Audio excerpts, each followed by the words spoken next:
Hey Jordan, this is Jared recording from my I guess my new classroom, which is my office here at USF. And what a crazy change, huh?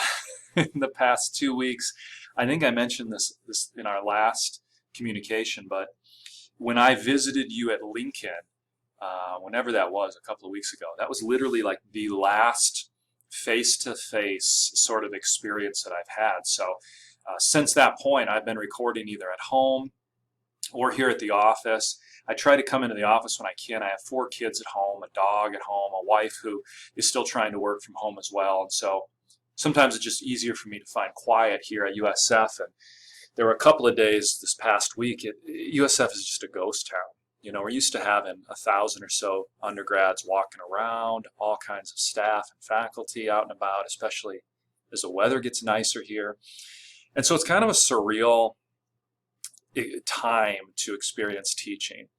And I think about you, and I think about Paige, my other student teacher right now, and I just, as you are in conversation with colleagues of yours at Lincoln, this has to be unprecedented. I mean, some of these people have been teaching for 20 or 30 years, and they've never experienced this. And so I feel for you, and I feel for Paige and our other students who are out there student teaching or doing this experience that you're doing, leading to certification, because this is something I think even teachers who are great in the classroom, who have got everything sort of figured out, they've got a routine for everything, their whole world has been upended.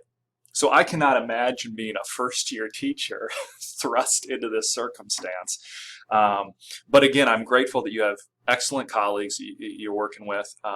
Grateful for your attitude, just a growth mindset that is displayed in the way that you talk about. You even at some point note that it's kind of fun.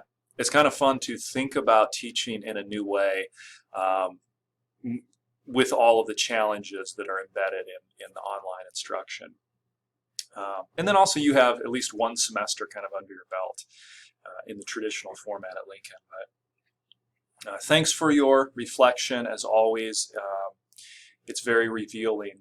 I think as you note some of the challenges that you're facing, participation, internet access, cheating, accountability. My situation's different at the college level, but I can connect to all of those too. So in my online classes, well, now online classes, I'm dealing with the challenge of low student participation. Some students are taking this and they're running with it and they're loving it and they're working ahead, and I can't put lessons on the internet quick enough, and then they're finishing them, you know, and they want more. And then other students haven't engaged at all. And so we're having university-wide discussions. How do we encourage students, you know, when you have any sort of change, any sort of transition in life, then your ability to succeed academically is diminished. And so what do we do for these students who are moving home? I talked to one student the other day. She has, with herself and 6 siblings, there's 7 children in the house. Now that they're all back from college as well, and then 2 parents, and she's like, I just struggle to find space and to find time. So her challenge is not the internet connectivity, but it's just how can I carve aside space and time? I'm hearing from some students that, you know, my parents feel like I'm home and I should be helping out around the house, or I should be doing this or that. They don't understand that my schedule's totally different when I'm at college, and I have this night class that meets starting at 4 o'clock and we go till 8, or that I typically do homework from 11 p.m. until 1 or 2 a.m. and then I sleep in. And so there are all kinds of challenges all of our students are facing, and my encouragement to you is just to control what you're able to control and to allow the rest to just sort of play itself out. I think the worst thing as I follow these blogs and I'm on social media and I'm getting emails from other teachers, is the worst thing is for teachers to try to over control things that are beyond their control.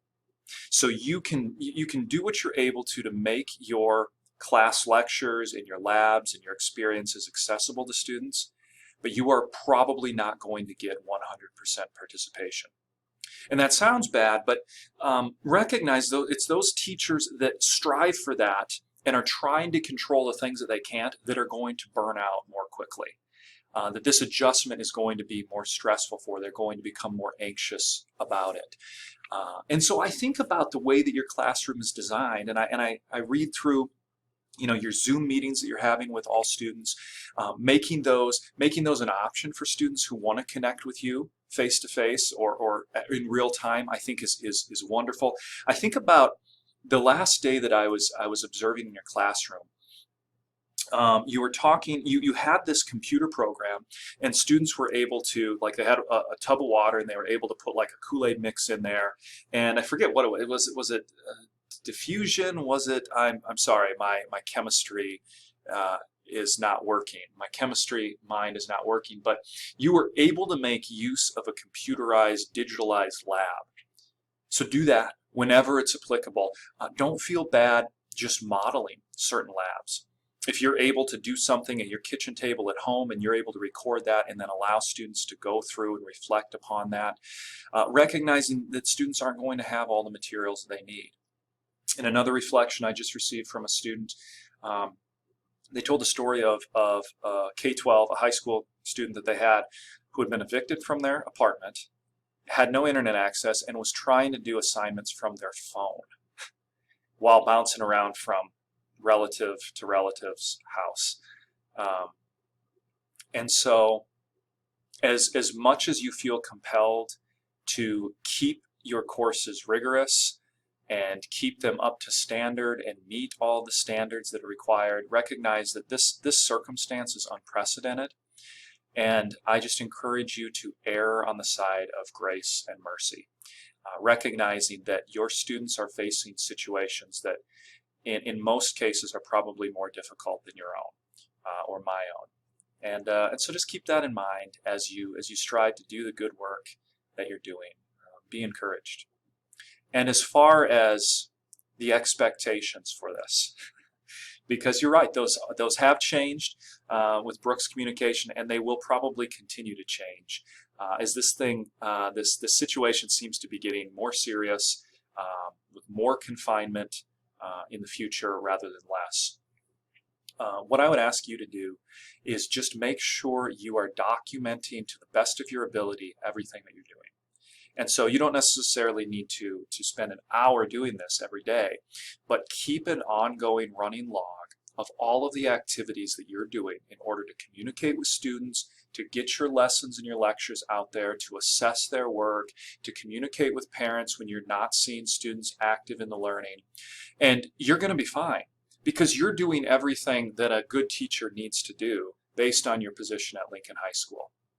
Some of our student teachers are in circumstances where they're almost being shut out because their mentor teacher is so overwhelmed that they're saying, I can't deal with you right now and I can't even give you anything to do because I don't know what I'm doing.